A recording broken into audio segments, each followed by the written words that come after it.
Welcome to Lack of Focus, an X-Wing miniatures game podcast, brought to you by Dice 8 Productions.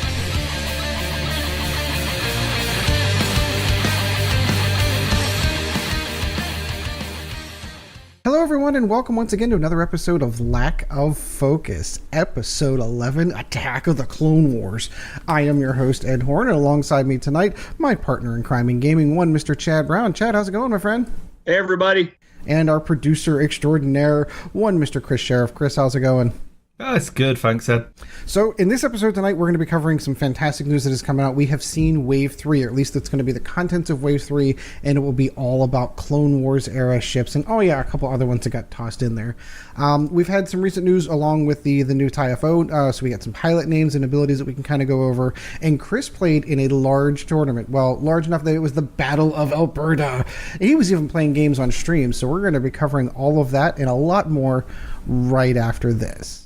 All wings report in. Red 10 standing by. Red 7 standing by. Red 3 standing by. Red 6 standing by. Red 9 standing by. Red 2 standing by. Red 11 standing by. Red 5 standing by. All right, we're back, and in the flight deck, we're going to cover over the events and ships that we've been flying, lists we've been flying. I, of course, am going to give my stock standard answer, and the fact that every time Tuesday rolls around for my standard X-Wing night, something comes up. Some reason shows up that I'm not able to make it to the game store. Now, I did try to make arrangements with a certain someone to be at my house last night, because we are recording this on a Saturday morning, because I had server upgrades to do on Thursday night. But so I did try to arrange a game, but someone's ancient phone froze, and he had to actually wait till the battery died. I think we should definitely install Vassal. So here's something I'm going to point out. Go on, Ed, sorry, Chad. Ed, do or do not, there is no try. Well, no, and I think Chris is actually getting to a point that he's absolutely accurate. I need to install Vassal. I think I need to put Vassal on this computer so that I'm able to at least squeeze some games in and get some game time in. He's absolutely correct, and I think that's going to be my vow for this weekend, is to get it installed and try to remember what the interface was like to play with. So that is going to be my vow. So at least, if nothing else, I'm still getting some games in. It might not be against the folks that I want to play against, like Chad, but it'll be a lot of fun to get back out there and play again. So that is going to be my vow for this week, is to get Vassal installed, and then maybe we can get some inner show games kind of going on. I know Chris has been challenging me some games on Vassal, and I think I'm going to accept that challenge. So Chad, I'd rather play in person. No, I know. I would too. I agree with the evil genius that he's tried playing on Vassal, and the dice are nothing like realistic dice. I couldn't agree more. But then again, he rolls ungodly good when it comes to rolling dice. So, right. Well, for me, I think it's the same thing with it's the same thing with Arena for me. It's a good substitute when you can't get live games in, kind of thing, and they can come relatively quickly. Like, I don't have to go anywhere. I don't have to do anything. And on those nights that I am kind of stuck at home, starting games at like 10 o'clock at night, at least it'll give me the opportunity to get some games in and get some experience in. Because to be honest with you, I think I'm at 2-3 games of second edition, which I'm really starting to feel horrible about, and I need to correct that. You should. Unfortunately, though, for me, my health is just still a little bit, off and everything. So by the time I get done with work and all that, I pretty much go home, I relax, I go to bed. I have not been feeling very well and haven't gotten to play at all. Oh, I'm sorry to hear that. Well, then maybe Vassal's a good answer for you too. Oh yeah, it's You were never a big Vassal fan before. I get it, but maybe we can kind of walk you through it. I've played on Vassal. I don't know. I don't enjoy it as much. So it's not something that I would rush to play. But if it's a choice between, a Vassal game or no game, right? And I think that's kind of the thought. For me, there's a lot of things that don't translate well to that game. And the first, of course, is the on-the-table experience of actually picking ships up, moving them, and getting your eyes correct as far as where ships are going to land. It doesn't translate well on the table, off the table kind of thing, because Vassal's perfect. It's absolutely perfect. It'll put that ship exactly where it needs to belong, and that just doesn't happen in real life. Ships get bumped, ships get nudged. People it's also a 2-dimensional plane, not a 3-dimensional plane. So when I'm standing above the table and judging where a rock is going to be, and if I'm going to make it that kind of thing, but no, you're right, and that is going to be my vow. I do so right now. By the time we have talked next episode, I'll have at least gotten it installed and played a couple of games, even against random folks online. Is it going to be a not, I will punching punch vote? him. Yeah, it's a punching vote. That's a punching valve, but that's one that I can fix at Holmes. He will be here too. He's done it. He's proven that. All right, when it's time to punch Ed, I will show up at his place. Oh yeah, no, he's more than happy to. You did get your tokens. So you did come over to watch the Steelers game with me. So finally, you did get your tokens. So you have those in hand. I've passed out a couple. Good. Have you passed out any, Ed? I haven't been anywhere. You know the answer to that Exactly. question. That's why I asked it. All right, so while we're doing this, I'm going to actually go download the client while we're standing there. But anyway, so there is an event that we do have to talk about. Chris has had a lot of fun with the Battle of Alberta. So you actually got to play games, and you played games on stream, no less. Yeah, it was a bit of an interesting format. It was 4 rounds, and the first round was there were 12 Edmonton players, and they sat at a table and had their names on a card. You drew a card, and that was your opponent for round 1. Then for round 2, whichever city between Edmonton and Calgary was ahead, if you were ahead by more than 4 wins, your opponent got to pick 4 matchups, and then the rest would draw a card at random. And then if you were behind by 8 matchups, you got to pick all of them. So going into round 1 was obviously random, and I picked I forgot everyone's name now. I think it was Brett. It doesn't matter. It was a Dash list, and I'd played a couple of games against Dash with the Boba Fett squad. In fact, yeah, okay, we'll roll it back. I did make a change to a Boba Fett squad. I dropped. Oh no! I thought it was perfect. My statement was in 2nd edition format, and we were playing extended. And that's true. I think that is true. I still think it's a really good list with a Zealot Recruit, but in honesty, it had started to get a bit boring. So I understand. I wanted to do something different, so I dropped the Zealot Recruit and took a Space Tug Tractor Array. So the Quad Jumper made the cut, and it's so good. That freed up a decent amount of points. So Boba Fett got a hull upgrade, which takes him to 11 hit points total. So you've got to do 6 damage for half points. And it was designed just to try and make him a little bit more annoying to chase down and kill. It didn't really come into it in the event, but the theory was sound. I just don't think I executed on it that well. What else did Boba Fett get? Oh, he got 000. Oh, very nice. Yeah, which was funny. So with 000, it's anyone at range 0 to 1 of you. You pick a ship, and they either take a stress or you gain a calculate token.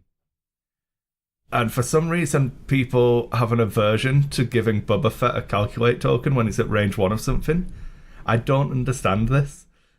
They'd rather be stressed than help him. That ship that's now got me target locked at range 1 is going to K-turn behind me and fire its torpedo. Would you like a stress? You would like a stress. Interesting. I will not take a calculate token then, and not get shot by a proton torpedo. I believe you sir, have made the wrong choice. I'm okay with that decision. Thank you very much. The number of people who take stress to put themselves in a crappy position so you don't get a calculate token. I'm pretty sure you've mathed that wrong. Well, you got to figure it's a no-win situation one way or the other, but at least the calculate token may not come into play. The stress absolutely will. Every time I get a calculate token, I don't spend it. I never roll a focus result. Yeah, so that's kind of the win is always give me the focus because the dice hate me.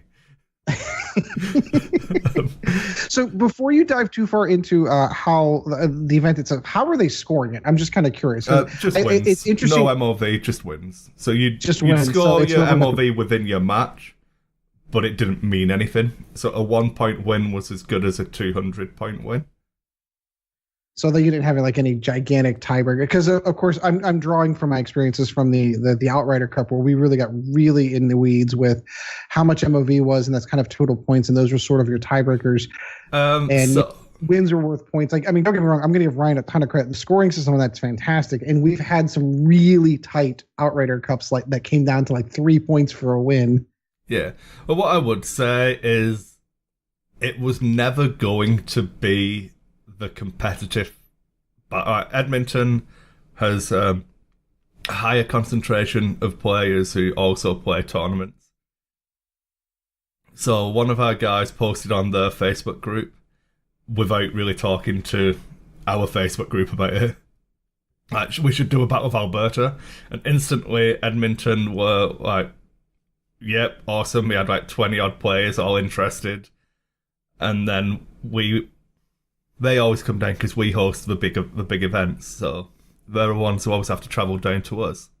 So we decided they'd host the first one, we'd travel up. And then it was a script like, for us to get 12 players, so they were turning away seasoned tournament players.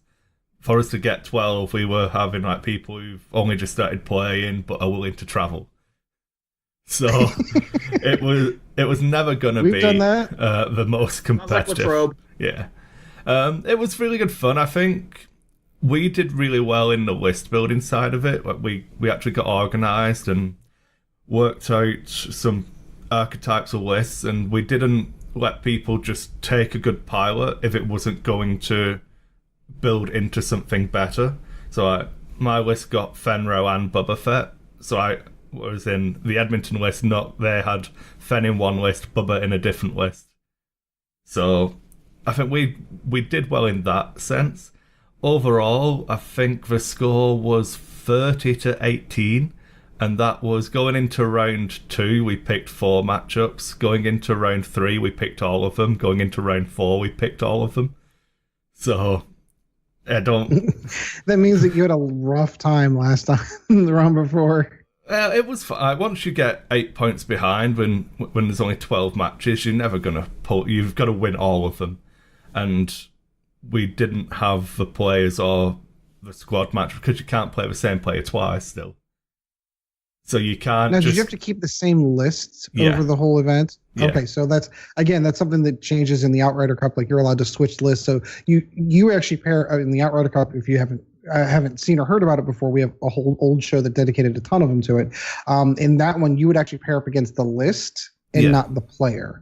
So you never really knew who you were playing. So you might see a list, go, "Ooh, that's a good list," but it might be their new guy on their team that doesn't really know how to play it. So you never really knew who you were playing or what you were playing against. Yeah. And it was good fun. I really enjoyed it. Round 1, I've faced a Dash list, and I played against a few. One guy's dashed once or twice, and he was running Dash and Jan with Bista. Yeah, you were telling us this offline how cool this list was. Yeah, but the other this guy's list was a little bit different, and when I watched it, I was like, this doesn't work the same as the Bista and Dash does. But I still didn't. I don't know that it crushed me. It was embarrassingly bad. I didn't get 200 to 0 though, so it's all okay. You killed something at least. Yeah. So it's Dash and Rock, and Dash has got Handgunner. So the wording for Handgunner is that in the engagement phase, you can engage at Initiative 7 from one of your turret arcs, and then you can't engage from that arc again. Rock lets you pass on an Initiative 7 to one of your ships. So because they're both your own abilities, you trigger Rock first, he attacks at Initiative 7, then you trigger Han, and Rock doesn't have any limitations on what arcs you can fire out of. So Han can fire at the same arc as Rock's shot did, and then you can't attack out of that arc again, but you can't anyway because you've had your bonus attack and you can only have one. Right, you've had double attacks already. That's awesome. But the other thing that's really good about it as well is Bistan has the, you've got to target a different ship. There's no limitation there, so you can pile 2 4-dice shots into one target. if it's got trick shot and outrider, so you can gain the extra dice from trick shot and not give them the extra dice for their agility. So it could be 2 5-dice attacks into one ship. It's pretty funky. I really... That's pretty vile, actually. Yeah. And I randomly drew it, but I looked at it straight away. I was like, okay, so I've got a quad jumper with 5 hull, no shields. And I've got Fenro with 4 hull. Then I've got Boba Fett. But it's okay, because I've got a 7-point bid. He also had a 7-point bid. I was outplayed. So he won the dice roll and gave me initiative.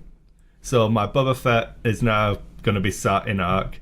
So I've sat down and thought about it and was like, okay, I think the thing I need to do is approach it from 2 different vectors so that he can't have the bow tie pointing in, like, he can't have it pointing forwards and sideways. So then he can kill one ship, but the other one gets inside and can start messing him up. So I didn't do that. I approached from one side. I moved the rock because I had Tobias Beckett, so I moved it to make a nice open center, which gave him a channel of rocks to trick shot along. So everything always about nice to this help your game, opponent out. yeah. So turn 1, he bumps in our position. Turn 2, I get the tractor array ready to dart in and hopefully blow up and Deadman switch next turn.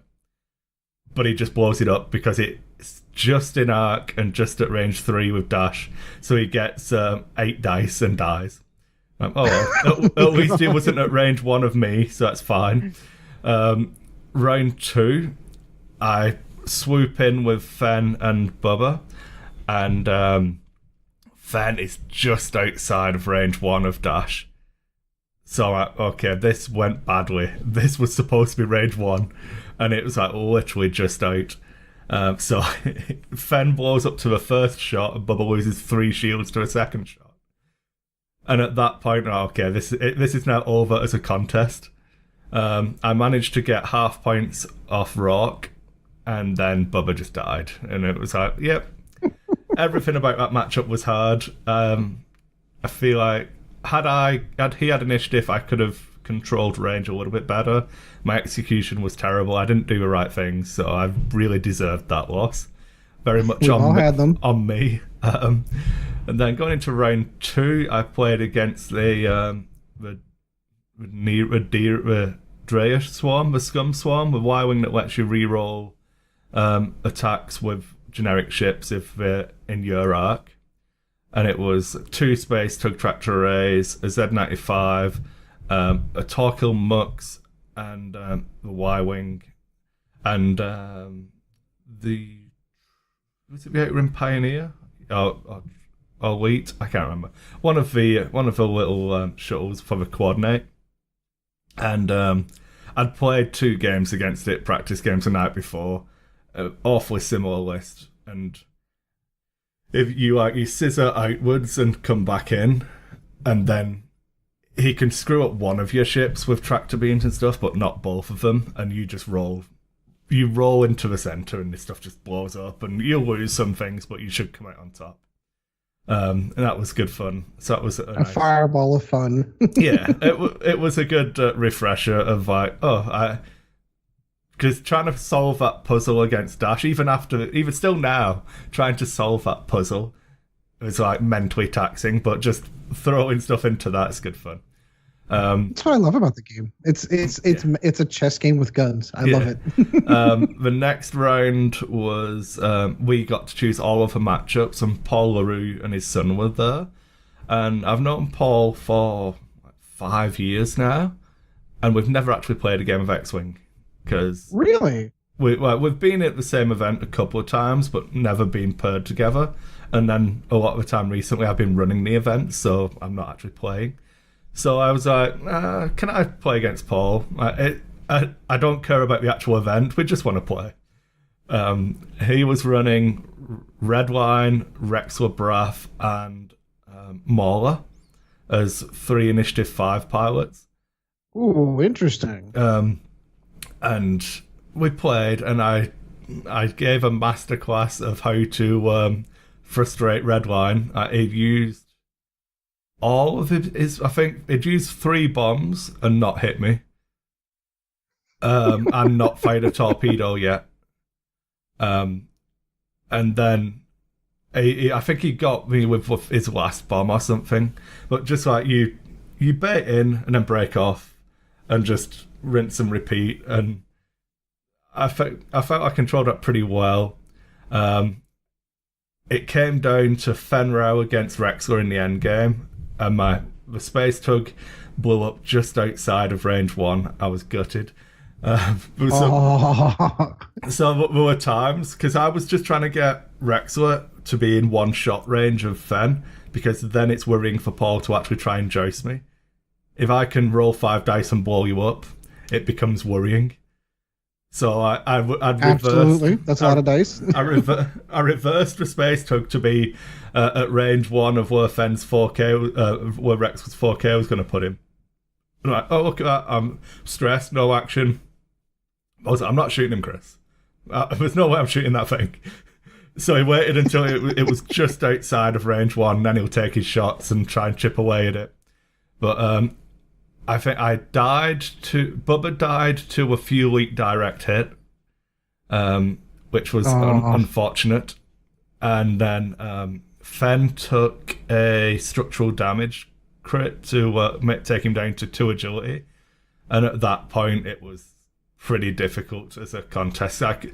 I think I finally got Rexwood down to half points, but it didn't matter at that point. He got the kill shot on Fen, just chipping away. It was a really good game, really interesting. I really enjoyed it. I think we were both pretty happy it was over once it was finished. Pardon me. And then we played a game on stream, and this one was against Jake Farrell, Jan Oars, the X-Wing Thane, is it? The one that everyone thinks is broken, that picks the crits. And Sabine, that's the one. Sabine in the attack shot. Ah, there you go. Yeah, it was like Rebel good stuff. Standard stock 4-ship Rebel build. Yeah. And that's a stream game, so I'll put a link in the show notes. I don't think they've cut the stream up yet, so it's like a 7-hour slog. But if they don't do it, I'll just steal the game off them and use some satire or something to protect myself from the copyright claims. Exactly. But on this one, it's the last game of the day. We'd travelled up in the morning. I was pretty tired at this point, and I put my dial down for Boba Fett, thinking, right, he's going to come in. So if I put in the 2 hard, one of the 2 directions I will fit. And then I can just break off. Bubba's taking some damage. I can run him away, and then clean up with Fen and the space tug. So he came in. He actually brought both of them in really close, so they bumped me. So I flipped my dial over, and apparently I put in the 1 hard, not the 2 hard. So they don't clear. So I was like, oh, Bubba's dead then. The dice didn't come up with miracle evades, and Bubba did in fact die. So I lost Bubba pretty early. I think I got like half points on one of his ships for Bubba. So I managed to clean up with Fen and the space tug. But you should definitely watch that game as what a space tug will do if you let it get in position, because it was good. I really enjoyed that game. Do you remember what the timestamp on it, or is it just the last game? It's the last game. So if you started at 6 hours something, I'll put the timestamp in the link and stuff and send it. Okay, I'd like to watch that later today. It's good. The commentary is actually really good. The guys did a really good job. I've watched it back. So I had to watch it back, so I wasn't sure if I cheated or not with Fen. Because I just had this thing of, did I take Concordia face off against the turret of Jan? Because you don't get it in turrets, only in arc. And I was like, did I cheat? Did I do that? And I didn't, but I was just like, I had to watch it back to double check, so I felt really bad. But it's fine, I didn't cheat, so it's good. Excellent. But, So you ended up getting a win on stream, which you're undefeated on streams? I think so. I can't remember if I've lost a tournament game. Like when I play on the Sentry Box stream, it's like pretty. I have a pretty horrendous record. But in tournament games, or I should say other people's streams, because I definitely won on Aaron's stream, and I definitely won on Blizzard Squadron's stream, and those are the only two. So. Yeah, no, the only time that I think I was ever on stream, I was on Aaron's at regionals, and I got eviscerated in that game. I do not have a very good record on stream. I am 0-1, and it was bad. So against a great opponent, he was a lot of fun.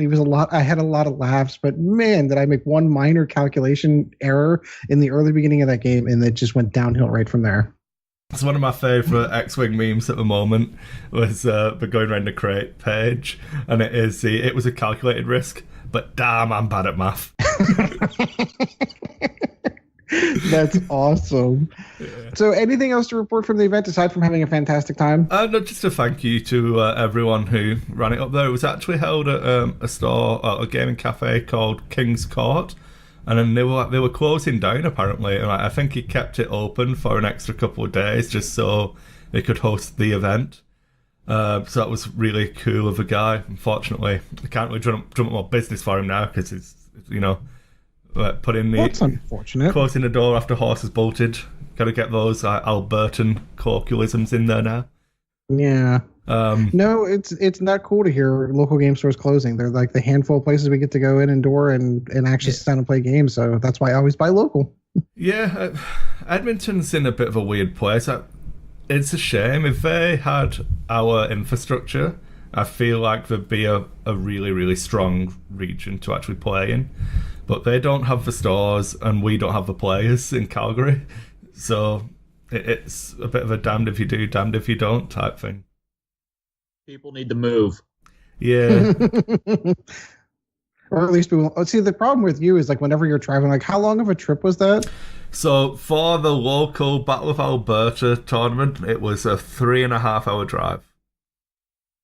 Yeah. See, that's not I'm going to get a couple of games in after work kind of drive. That's I'm going down there for a tournament, and that's the only reason why I'm going.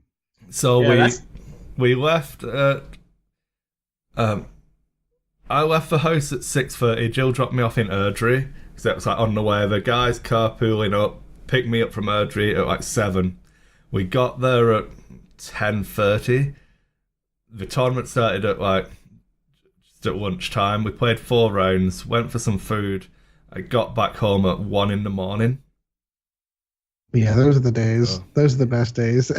It was good. I enjoyed it. As long as you don't break down on the way home from regionals, those are the good days. I've forgotten how much I actually dislike traveling for tournaments, though. I'm past the point where like the butterflies and wanting to do well and all of that, and I don't enjoy the competitive side of it as much as I used to. Going to Worlds, I think 2015 was probably the highlight. But then after that, I think I've gone more and more filthy casual. And there's nothing wrong with that. We all enjoy the game in our own way. Yeah, and I'll still do it. I'll still go to a couple of events, and I'll try and get a regionals maybe. But like, I think, like I said, Store Championships will be the level I try to hold my X-Wing to. And I don't even care about winning them. Just as long as I can recognise what would be a good list and then screw up playing with it, that's all that matters. Well, and I think the upside to that is FFG's kind of recognized that there are those players out there, and they have tracks specific for the I'm not a competitive smash face win tournament kind of guy. I just want to throw dice and play some games. And I think that they've catered to both sides of that equation. I think that's fantastic. Yeah. That's it. That's my flight deck. And it was a pretty impressive one. Yeah, the only other things I've been thinking about is I want to put that list away for a little while. So I've been trying to think of something else. And I think the VCX 100 is secretly good, but I'm still trying to work it out. I'm not really seeing people talking about it, but it's a 4-dice primary. It's a 4-dice primary ship. Beefy hull, it's got a white reinforce, I feel like there's a lot of value in there if you can unlock it with the right ships. But it's in the Rebel faction, so finding the right ships is difficult. That's been interesting. Go Empire. I don't know. This one. This is. I know. It's so cool. I'm so excited because of the nature of how this was released. Do you remember they didn't announce it with the rest of Wave 1? It was announced in the film. So it was missed off our order. So this is literally the first batch of stuff that came into a sentry box. We didn't have any Lando's Falcons for ages. Oh, no. So, wow. Yeah, it was unfortunate. I'm surprised our rep didn't phone us up and say, you've got 70 boxes of these other ships coming. You're down for 0 Lando's Falcons. They just assumed that was normal. It's fine. Oh, yeah, no, that's okay. So we didn't get any. But hey, I've got one now. That's all that matters. So now you got some ideas that are rolling around your head. What can I do with this? That Scum Swarm looked really good fun because I grabbed a couple of extra space tug tractor arrays. I have the Zeds already. And I feel like you can do Sean's old blocker with it and the cheaper one. So I feel like Lando's Falcon might come out to play in Scum. That's another one. Yeah. Well, maybe I'll see that on Vassal here in a week or so. Yeah. Or at least the beginnings of that list anyway. All right. Well, I guess that's going to do it for the flight deck. We're going to go ahead and move on to the news right after this. Almost there. All right, we're back, and in the news, there's two things really to kind of cover, but one of them is so gigantically awesome that we're just going to make that the main topic, which is the announcement of the Clone Wars era ships that are coming out in Wave 3. So we're going to put that aside for a quick moment and just kind of over the FO that came out. There's more information coming from Wave 2, and we've got the FO. So we've got named pilots finally for the TIE FO. So looking down, I didn't see any other of the upgrades of Validate on this one. I saw a whole bunch of pilots, but I didn't see any of the upgrades that came out of that. Anyone else miss those, or is it just pilots? It's just pilots from what I could see. From what I saw, which was nothing, I've got no idea. I think there was a couple of things in the announcement for the entire wave, which I know we got the whatever the first order upgrade was called again. I've completely forgotten. Well, yeah, if you're unshielded, you can convert a focus. Yeah. So going over I'm just going to literally go in order that they came in the article. TN3465. Whenever another friendly ship performs an attack, if you're at range 1 to 0 of the defender, you may suffer 1 crit damage to change one of the attacker's results to a crit result. That's interesting. That kind of goes along with the flying as a fleet. I'm going to try to help you out kind of thing. I find it interesting that you said we had named pilots. That doesn't look like a name. Yeah. Yeah, okay, so he's the one exception to that, and I agree with that. It's better than, so it's not generic. I mean, it is generic, but it's not the Omega Leader or Alpha Ace kind of thing that we were getting before. And I kind of get the reason why they had to do it before is because they knew the ship, but they didn't know any of the canon pilot names, so they just went with generics. But Omega Leader is just as specific as the TN number because you've only got one leader in Omega Squadron. Yeah, no, you're right. I'm not disagreeing. He's the one exception to this rule. Yeah, that one's just as generic as what they were before. One thing I wanted to go through was if we look at the chassis for the ship as well, and then it does mention in the article that you get 7 dials in the conversion kit. So you can, from those 2 bits of information, you can kind of fathom how many points it should cost. You get 7 FO dials in the conversion kit? What was the max in any of the max in what any one ship anywhere in the entire especially Imperial, Rebel, or Scum was 4? And people were complaining that wasn't the maximum you could fly. So they should give you more. They've suddenly given you 7, which is probably the maximum you can fly. You can fly, exactly. So they should come out at about 28 points. If you look at TIE Fighters being 24 for the cheapest, if they were any cheaper than 27, I think you can fit 8 in a list. Mm-hmm. And you wouldn't be able to do that, especially with this. Their shield token alone is worth more than... Well, that's it. Well, you get a target lock and a shield, but I still think that if you were going to fly 7, you are probably not going to get any named pilots. I don't know. Oh, no, you'd be running a bunch of the generics.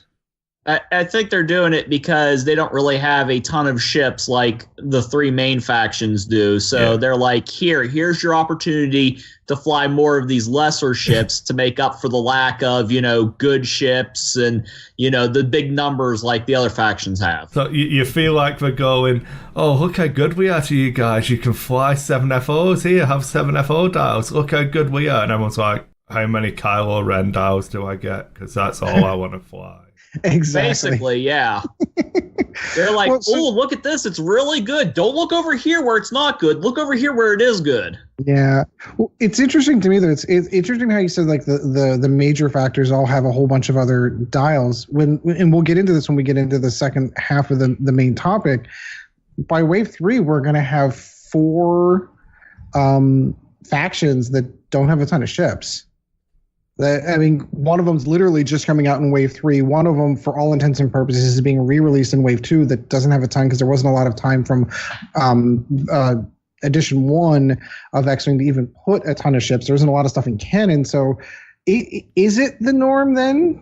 Because, we're really going to be, by Wave 3, we're going to be in an era of X-Wing where there are 7 factions, and of those 7 factions, they only have a handful of ships or the other ones. So it's you 3 big ones over here and then all this other little stuff. So I think it's twofold. I know we spoke about this briefly on one of our other shows. As long as they're competitively viable within their own choices, it doesn't actually matter how many choices you have. Oh, yeah, no. And I agree with that statement. Yeah. I'm just saying for as far as the number of ship choices and the variety of being able to play around with, there's a lot of other factions that are going to have that same problem. Okay, so Rebels have loads of choices. Like they can take the Ozatuk if you want to do it wrong. you know that Scum's got the Jump Master still, but they nerfed it into Oblivion, so you're probably doing it wrong. So is it giving someone the option to make the wrong choice? Is that better than not giving them the choice? No, I think for me, as when you're looking at it from a casual point of view, it's kind of more fun of the game. From a competitive side of it, I'm not disagreeing. You're absolutely correct, because we're going to fall into these builds, and this is just going to, if you're playing the Resistance, this is going to be the build you're going to go with. If you're playing with the First Order, this is going to be the kind of build you're going to be used to seeing. So I don't disagree from a competitive side. I'm just thinking more from a thematic, casual side of it. It's just not a ton of variety at first, at the onset. Yeah. Ed, if you were any more of a casual player, you'd be in a coma. I'm going to change that, I swear. If it was a casual player, it'd still be playing. Yeah, this is true. I'm fixing it. All right, now both of them are getting on me on this one. I now have to fix this. Damn, I wish Sean was here. I know, right? Get him on top of it. I suppose we should move on to Scorch then, or Zeta Leader. Exactly. So that's who he used to be. Now he is Scourge. While you perform a primary attack, if you are not stressed, you may gain 1 stress token to roll an additional die. I think that's a direct port over from first edition, correct? The ability, I'm pretty sure that was Zeta Leader's ability. Okay. Long shot now used to be Zeta Ace. Now I like this one. This one's new. This ability is new and is awesome. While you perform a primary attack at range 1, roll an additional attack die. Range 3. Awesome. At range 3. Oh, range 3. I'm sorry. I apologize. Range 3. That's still awesome. Yeah. Like, if only I had a flanking TIE FO that I didn't really need to worry about and could just sit on the outside chipping away. Exactly. There he is, right there. So I feel like long shot is going to be a filler ship. It's pretty cool. Well, even if you go with that like 5, let's just say you stick with straight FOs. Even if you go with a 5 FO build, this is the one that's kind of like you said, he's the flanker. He's hanging out on the outside. He's cutting in from the inside and trying to get those angled shots. That's awesome. Yeah. Omega Ace now has an official name. It is Static. While you perform a primary attack, you may spend your lock on the defender and a focus token to change your result to a crit. I think that's different than his original. The wording's different. The result is the same. You turn all of them to crits. Yeah. Okay. So, they just reworded it a little. Yeah. I like your choice of official name there. I mean, that's like, I doubt that's his, birth given name. To me, that says that he's a really good shot when something sits still and he's target locked on it and is focusing really hard. He's a really good shot. outside of The that, opposite is of a like, stormtrooper. yeah, it's like the worst pilot ever if the ship actually moves. Anywhere. Oh, it's wiggling from left to right. Oh no, what will I do? Join the stormtroopers. Lieutenant Reva's inconvenient witness. I'm curious as to what that is. I think this is the guy who Kylo Ren blows up in Last Jedi. Because I'm sure, does he, after he kills his mum, I'm pretty sure this is the one that he then... Because he does shoot one of his own FOs, doesn't he? I think. He does. And Yeah. I never thought about that. That is awesome. Inconvenient witness. That's amazing. That means he walked in on his parents one night. So I was like, what is he eating? Oh, now I get it. After a ship at range 1 or 2 gains a red or orange token, if you do not have that ship lock, you may acquire a lock on it. Sitting down at initiative 1. So there's lots of interesting ways that could work. Red or orange tokens especially, because I can't remember if the target lock token you place on the enemy ship is a red token. I'm pretty sure it is. It most certainly is. And then you've got like tractor beam tokens and jam tokens. So you can jam something with somebody else and he can get the target lock. So it's fine. It's fine. I don't know. It's okay. I think he'll work pretty well with the Upsilon and its linked battery, tractor beam, or linked battery jamming. All right, so the next one on the list is Commander Morales. At the start of the engagement phase, you may spend 1 energy token, of which he has 2, and gain 1 stress token. If you do until the end of the round while you defend or perform an attack, you may change your focus to either evade or hit result. He's on the glitter sim. Yeah, exactly. These are non-recharging, so he can only do it 2 times during the course of the game. Very limited on the ability, but still super cool. Like you said, it's a first order version of Glitterstone, which is awesome. And Initiative 5 as well. Yeah, no, definitely a higher end pilot on that one. Yeah, the only thing I keep thinking going through all of these is the offense is still a little bit lacking. Yeah, I'm not seeing a whole bunch of hard hitting. It really feels like it's going to be Kylo and Escort. Yeah, Kylo, quick draw and long shot will probably be a list. Yeah. And then we have the generics, the Omegas, which come in at 3, the Zetas that come in at 2, and then the Epsilons that come in at pilot skill. There I go again, Initiative 1. Yeah, and then we did have Midnight was spoiled in the last article just to round it out, which was Omega Leader, who went up to Initiative 9 and kept the same ability. Just say no. Just say no. So that's going to be it for that. Anything else we want to cover in the news? We're just going to make it nice, short and sweet, and start talking about Clone Wars. Yeah, Keyforge is going to be good. I'm running a Keyforge that's what you have to scoot off to this morning. Is this the official release? Because I know I've seen a bunch of videos of people that have been opening. Yeah. Okay. I'm in the middle of editing my unboxing of the core set at the moment, so that'll go up soon. But yeah, this wouldn't be a lack of focus if we didn't go off topic, so now I'm going to ask, what's all in the core set? Does it come just with 2 decks? Or? So it comes with 4 decks. It comes with 2 decks that are the same. As in, they're not the same as each other, but they are the same in every core set, like a normal starter. And then it comes with 2 deck packs, which are the procedurally generated unique decks that the game's actually based on. So if you buy a core set, they're the same, so it's balanced against each other to learn the game, and then you put those decks aside, open up the 2 real decks, and then start playing from there. Oh, I see what you mean. So like the 2 decks that are in there, those really aren't, because the whole premise behind this, it's not a collectible card game, it's not even a living card game. It's a unique deck game. Yeah, so the cards that are in the deck, like you just that's it, that's all you ever need to buy. You can buy 1 deck and that's it, and that's the end of it. Yeah, it does say in the rule book that if you don't have tokens and stuff like that, just use a substitute. So theoretically, you can play the game just by buying a deck and then grabbing some third-party tokens, or using dice and stuff you have lying around, like chits of paper with what they are written on it. So it's a stupidly cheap game to actually play, but I'm sold on the core set. I think it's pretty good value. having those 2 generic decks is fine. Like, use those to teach someone the game. They'll never come back out of the box after that. But the rest of the cardboard, and it comes with 2 decks as well, so I think it's pretty good value. Well, that's interesting. So, did you actually play the game yet? Have you tried it? Yeah, I played it. So we had an event on for one of the publishers based out of Calgary at Roxley Games. He makes some really good games. You should check them out. And I'll get my commission checks. They make some really cool games, actually. They held a foul play event because their logo's like a big chicken. So we had That's awesome. Foul play.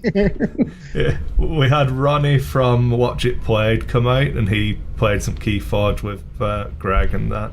So I played some there. Then we had Falcon, which is a Calgary board gaming convention. You just come and play board games all weekend. Asmodee came out to that one, and Tommy, our rep, brought some Keyforge decks. So I've got a video of me playing Tommy, which I need to edit together. And then they had Asmodee. Asmodee's Asmodee. I think either one is fine. Yeah. No, as in it was Asmodee. Oh, yeah. I thought you were emphasizing different syllables there on that one. And then they had Keyforge there as well. So I played a little bit, and I really like the game, actually. I'm excited because I don't actually enjoy deck building. So it wears me down. So it's fun to just be able to buy a deck, play, and you're done. Yeah, no, that's the part of it that fascinates me the most. It's the part. It's really difficult for me to wrap my head around because I'm so used to the collectible card game where you're opening boosters and hopefully get the cards, or going out and buying the singles and building to a specific deck and being able to interchange cards in your collection. The whole concept of this is the only cards I'm ever going to need out of this deck, and if I can't interchange anything, can't move anything out of it, this is it. That's a fascinating concept to me. There's a forward at the back. Yeah, it's a forward at the back of a rule book. Yeah, I just caught what I was saying then. And he talks about how when Magic first started, people played with the cards they had, and then how he misses playing in a sealed league or whatever, where you'd open your packs, make your deck, and then that was it. That's what you played with, and getting good at playing that deck. And yeah, these cards. There might be a card that is better at doing what it does, but I don't have that card, I have this one, so I've got to make this one work. And he missed that, and that's what Keyforge was all about, of here's your tools, go and win.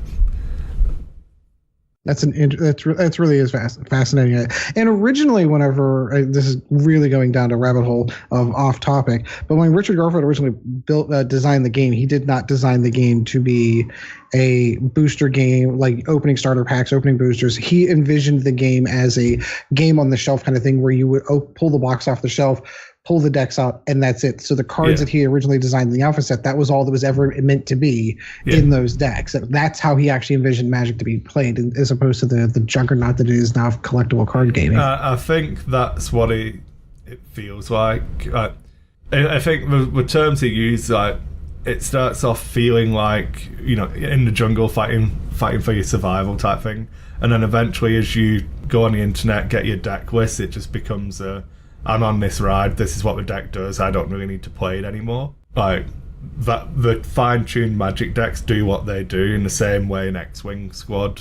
Once you get it to that point, this is what it does.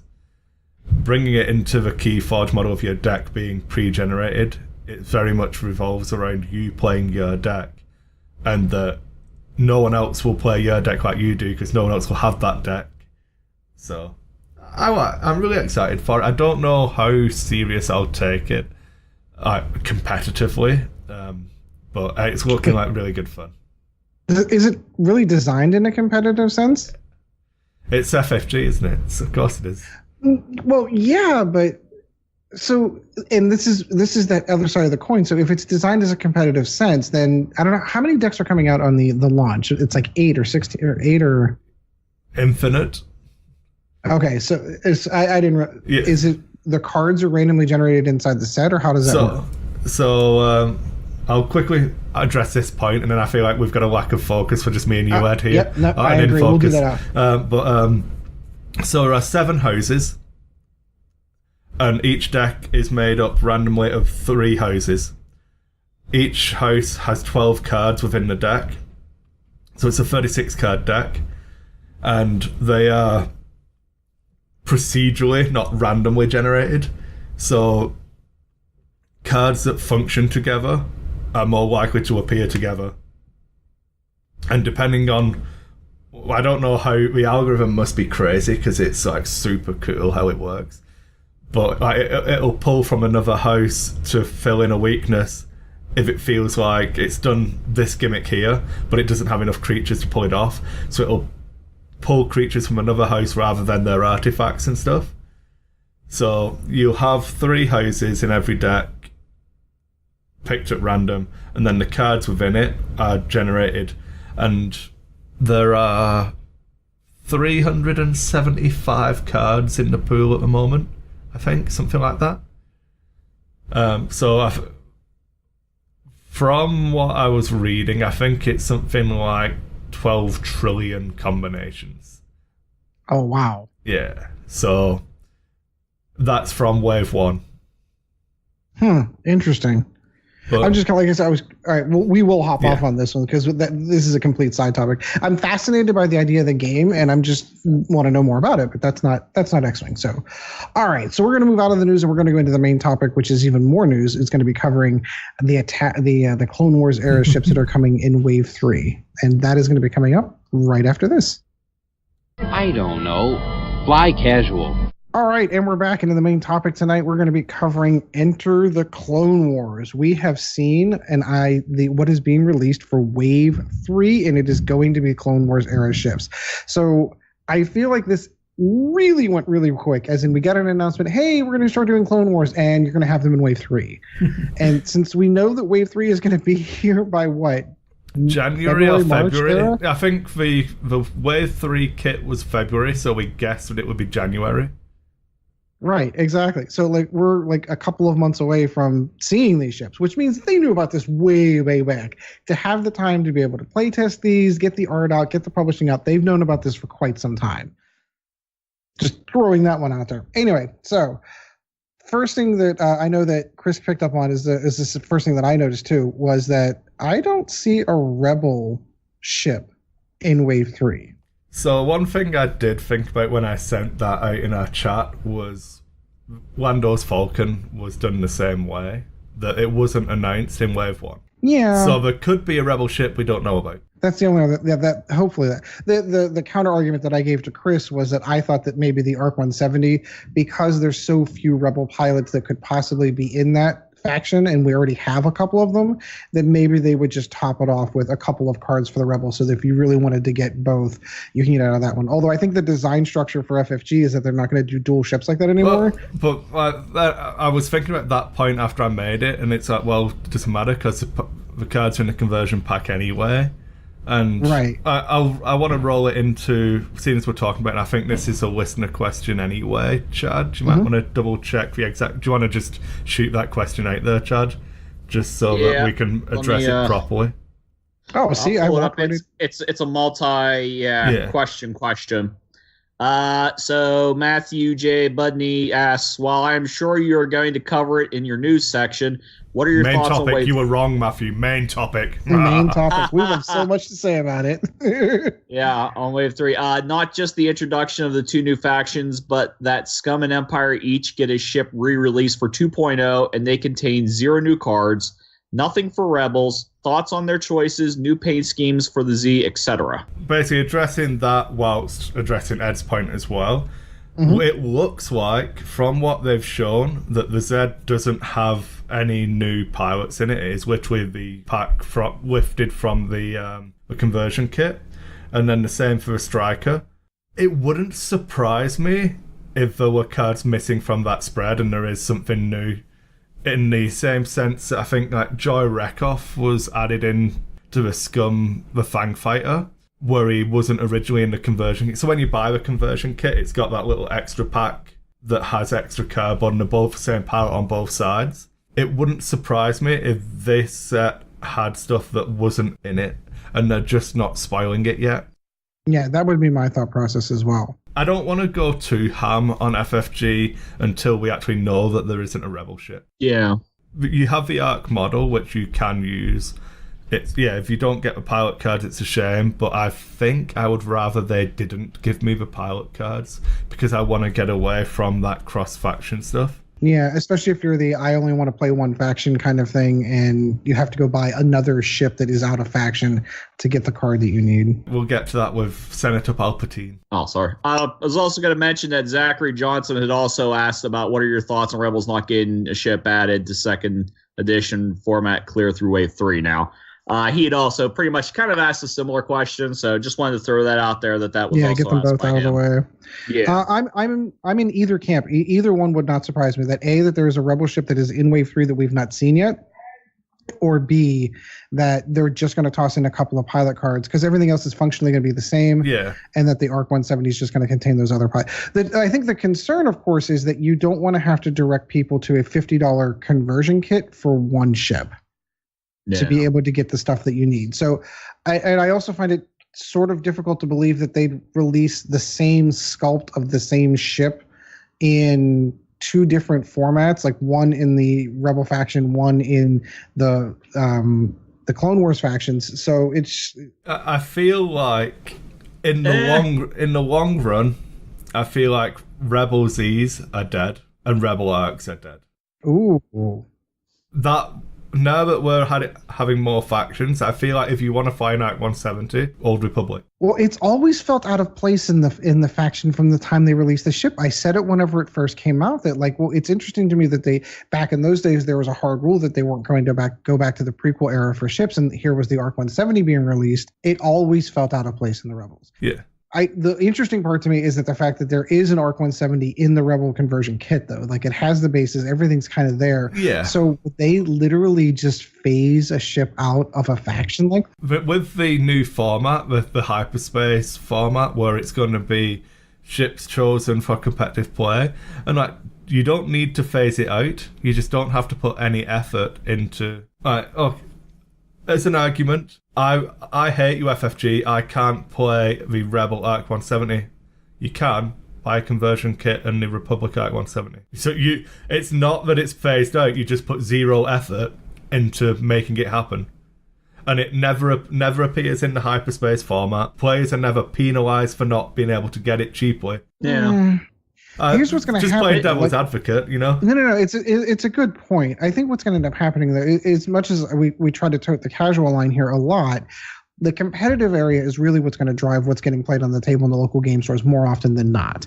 And if it works out that the ARC 170 gets phased out and is put into the I don't even want. It's not the Resistance. It's the I keep Old wanting to say Republic, Resistance. the Galactic Republic. The Galactic Republic side.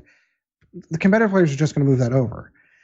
And if you're just playing the game casually and don't really care about the competitive world, there's nothing in the world stopping you from playing the Rebel Arc 170. Nothing at all. Yeah. If you're not playing in a tournament that's not forbidding it, and you're just playing in your own, on the kitchen table or at the game store that isn't a tournament, nothing in the world stops you from playing that ship. Yeah. Yeah.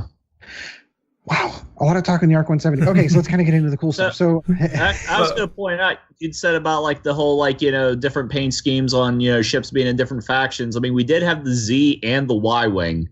Yeah. Whenever they first came out with Scum, they had multi paint jobs going with those. Right, Yeah. and that's actually a really good point. If they decided that they were going to keep the ARC 170 in the Rebel one, they could paint it. They could have a blue one. They could have a green one. Do you know what I mean? Like they could have a different paint scheme. I really like the fact that it's the same paint scheme, only dirty and old. Yeah. Yeah. It's been through some rough stuff. All right, so Sorry, that's the ARC Chad, 170. did you have something you wanted to? Oh, no. I was just going to say, I mean, yeah, it does look, a little bit cleaner and all that in the box. So maybe that's the difference they're going with there was, like you said, the one's beat up and one's not. I mean, look at the Falcon, you know? Yeah. Scum have the nice clean Falcon. Because it's newer. Yeah. I really like that Z95 paint scheme. I'm going to buy one. And I hate myself because I have 4 Black Sun soldiers already. but I'm going to buy one because it looks so good. And even I'm going to buy it, and it's going to come with nothing extra. I'm going to have all of the stuff that I already have, and I'm going to be like, it's so sharp. It's such a cool paint. It's totally worth it just to get the one paint job. Yeah, it's so cool. They spoil absolutely nothing from this set. It's like sickeningly. Yeah, you've got munition failsafe, deadman switch, concussion missiles, cluster missiles, and crack shot. Like, oh, awesome! All of those cards that I have a million of from my conversion kits. So I really hope there's like a couple of extra pilots in there. I can't imagine they would do that. They haven't done it. Well, I mean, we're kind of really early, so I can't actually say that. Yeah, it's all new territory. Anything could happen, and it wouldn't be like unprecedented, or everything that happens is unprecedented. I don't know. Yeah. All right, so okay. I'm going to move us forward with like I planned this unprecedented squadron pack. Squadron packs. Okay, so I will admit, when I saw this article, I was sitting at lunch at work with some work friends. I'm sitting through Facebook as you're in between that. I've got my drink, but I'm waiting for my food phase, and I saw that and went, "Oh my God, there's 3 ships in this thing. Are they going to be smaller? Are we going to have 4 different base sizes? I think the box is just shrunk down in that. That's what it is. But I had a 5-minute thought process of going, can you imagine what it would be like with these really little ships on the board? They're super tiny and super fast. And then no, they're on regular standard bases. Okay. They're just smaller ships. Do you have the article open in front of you? I do have it open right in front of me. Okay. Scroll down to the Vulture droid spread. Yeah. That's what I'm looking at now. And then in between the actual model and the card for like the rock clamp things, what does that token look like? Oh, the Vulture droid. This is good radio. Oh wow, it looks like Buzz droids. Yeah, so it's talking about how you would execute something smaller. I'd probably execute them like this. I would, as a token. That's actually a really good idea. If you look at it, that's really weirdly shaped. So it's got the nubs of the bomb token, but then the opposite of the nubs to the bomb token.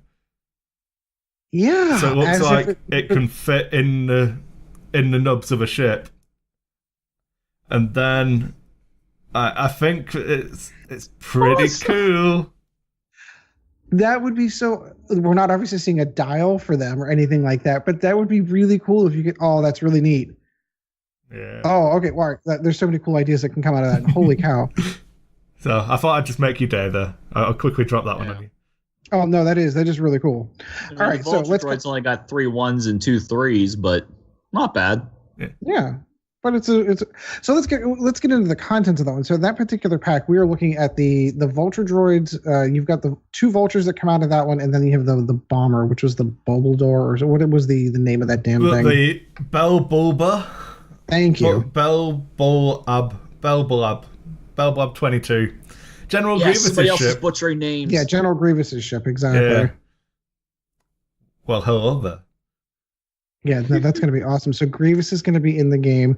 You've got these weird little funky flame-like tokens that are on there. I don't know if those are supposed to be obstacles that are being added to the game. The talk that I've heard, it's going around, is that they're a new type of debris or gas cloud type thing. Yeah, it looked like a gas nebula kind of style. Yeah, one of my friends was like, I really hope that they're ion storms. Ooh. Oh my god, that would be awesome. Oh, there's so many cool possibilities on that one. Are those ion tokens sitting there? Yeah, there's some ion tokens in there. Oh, so speaking of tokens, this is another one that I don't think many people have seen yet. If you go down to Sith Infiltrator, there is a different token underneath a tractor beam and a jam tokens. That isn't a stress token. Yeah, what is that? I don't know. It's a force choke. I don't know, but at Initiative 5, that's Darth Maul sitting there. Yeah. Yeah, and he is actually spoiled, if we can kind of get into that. So for the Separatists, we know that we're getting the Vulture droid, we're getting the General Grievous' ship, and we know that we're getting Darth Maul's ship at release. Darth Maul comes in at Initiative 5, 3 attack, 1 evade, 6 hull, 4 shields. That is a beefy ship with three count 'em, force tokens. focus, target lock, and a red barrel roll. Obviously, because it's a little bit of a bigger ship. It is on the medium base, but his ability is disgusting. After you perform an attack, you may spend 2 force tokens to perform a bonus primary attack against a different target. If your attack missed, you may perform that primary bonus attack against the same target instead. He basically comes in with onboard gunner. Yeah. Is that a cloak token? What's that? What? Is that a cloak token in there, or is that something else? Yeah, there's a cloak token in the Sith box. Damn it. Next to the pilot, the dial insert, and the calculate tokens. In the article, they did mention with the experimental cloaking device, so it doesn't have it. I assume it is going to be in one of those upgrades down there. I don't see cloak being added to it. The only other thing that came out of that is the force power that came out of his was gross. I do have one question while you're looking for that. Did anybody notice that the second upgrade card looks like it's got a picture of Kylo Ren on it under the Sith Infiltrator? Oh yeah, it looks like a force power. Mm-hmm. Yeah, but I'm saying that it looks like Kylo Ren. Yeah. In this. Yeah, but the art isn't always indicative of the era that for the upgrade upgrades, it's I just figured they'd have gone more with something more closer to that era. Well, maybe that's a repeat of the upgrade that might come in Kylo Ren's box. Yeah, that was the other. That hasn't been spoiled yet. Yeah. So the force power that comes with Darth Maul is brilliant evasion. While defending, if you are not in the attacker's bullseye firing arc, you may spend 1 force token to change 2 of your focus results to evades. Nice. Holy cow. So 2 evades. This one is very much a points dependent one for me. I've seen people writing it off on the internet already. Our good friend Bob was posted on a comment on the Minox Squadron podcast. This is convoluted as fuck. There was a comment on Minox Squadron where someone had done the math of if this was ever worth taking or not, and Bob had commented like correcting it and showing it how it worked and stuff. So I was having a quick look at that. I was like, yeah, if you roll in 2 dice, there is a 6.75 or 6.25% chance of you rolling 2 focuses. If you only roll 1, you don't need it. You can just spend a force anyway. So and then I think it gets as high as like 26 or 24%, somewhere around 25% once you get to it rolling 4 dice that you'll have 2 focuses. And yeah, it's definitely not there to be an upgrade that you will use every time. But when I've only got 1 force point and I have 2 focuses showing, I would rather have it than not. So it's definitely a points dependent thing. And I've been a big advocate of not loading up ships with upgrades in 2.0. So whether I'll ever actually put it on or not is debatable. But I feel like there's still, if it's a cheap force upgrade, I'd still consider it. Yeah, no, there's if it's the times that it comes into play that it's absolutely worth it. Like you said, if it's low points cost, you only have a couple of points to toss into it, why not do that one? Yeah. So overall for the faction, again, we're looking at 3 expansion packs, but only 3 ships. So you've got the squadron that comes out with General Grievous' ships and 2 Vulture droids, and then you have the Vulture droid with a different paint scheme. Interesting to note. Yeah. As its own expansion. So I love FFG. Please, guys, don't take this as the wrong way. I'm going to assume that there are pilots in the Vulture droid expansion pack you can see it from the spread. That are not in there. So that means you need to buy both. But I mean, this is your starting faction, and Vulture droids are going to be everywhere. This is what I want to get into in this one.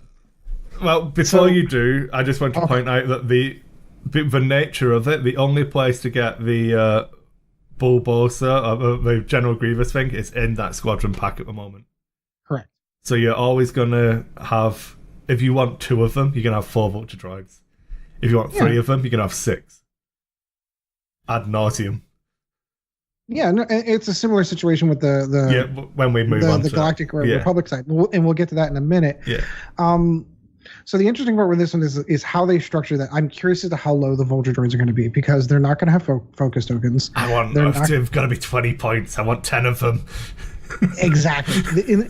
So functionally, there has always been this rule in X-Wing from first edition on that there was a design structure that they were never going to drop a ship below 12 points. Now, there are other instances where you can get ships below them, but they didn't last very long. But for all intents and purposes, they did not want to see a scenario where 9 or more ships were available in a standard X-Wing game. If these come in at 20 points for the generics and you can get 10 of them, it would be amazing. It'd be so much fun to be able to do it. I mean, I'm sure they'd be horrible. There are going to be, Initiative 1, but I mean, you need like one command one or something like that, because they talked about how there are ones that kind of like pass command abilities around. Well, no, it's a ship ability. I didn't even see that. I need one of the cards now. Yeah, they do have a ship ability, even at the low levels. Yeah, I can't see what it says. Because I did not see a pilot. I saw networked something or other. Networked calculations. When you defend or perform an attack, I'm reading this off my iPad. Sorry, so. That's okay, so am I. You may spend 1 calculate token from a friendly ship at range, I think it's 0 to 1, to change 1 eyeball result to either an evade or a hit. Oh, that's cool. So if you fly them in a swarm, you only have your own 1 calculate token, but you can spend other people's. That could be cool. That could be really cool. I'm looking at these, and it looks like some of these have multiple dots before their names, or is that just the blurry picture? That's it. If you read the actual rulebook for what the dot now means, a single dot is a unique card, but it's not called unique. It's limited to 1. Right. If something has 2 dots, it's limited to 2. If something has 3 dots, it's limited to 3. So it looks like there are quasi-generics. Yeah. Basically. Which makes sense if they're actually droids. That say you can curb in the power of them a little bit. But it looks like the ones that have extra text above, like they've got the ship ability and then an extra rule, are all dotted. So we don't have uniques. They have like multiple uniques of the same. Yeah. Not unique. I don't know. I've really butchered that terminology. No, I think those are like the more limited pilots. Yeah. I think there's one thing to say unique, and then there'd be limited. Yeah. Well, three out of 5 of the cards actually have like the little titles under their names. Yeah. And I know like the unique pilots usually get like, that little subtext saying that they're, the whatever and all. And I noticed that 3 of them do have it. And Chris, did you notice what was on the card all the way to the left? The Initiative 3. I didn't see it. Don't know what you're talking about. There's a Naboo Starfighter on it. No, it's not. I don't know what you mean. Yeah, it's clear right there. Really? No, I don't see that. Oh wow, look at that. He's right. I don't see it. The Naboo Starfighter. When this get your dream, homie. When this ship comes out, Chad, if you don't start playing Baby Anakin and his Naboo Starfighter, we're not friends anymore. The amount of abuse I'm getting, if you don't start playing it, it just wasn't worth it. The payoff isn't worth. I think Ed has been trying to lead us into the Kraken and the tactical relay thing I they was talk going to let about. this one go, but you're right. We should probably get to him. So it is a separatist only upgrade. I assume with the solitary keyword. It's a separatist only, but I'm assuming by the icon for this one, I think it's their version of crew. So it's not an astromech. It's not a crew card. It's kind of just it's a command droid thing, isn't it? If you watch the Clone Wars stuff, I think the article refers to it as a tactical relay, adding a tactical relay upgrade such as Kraken.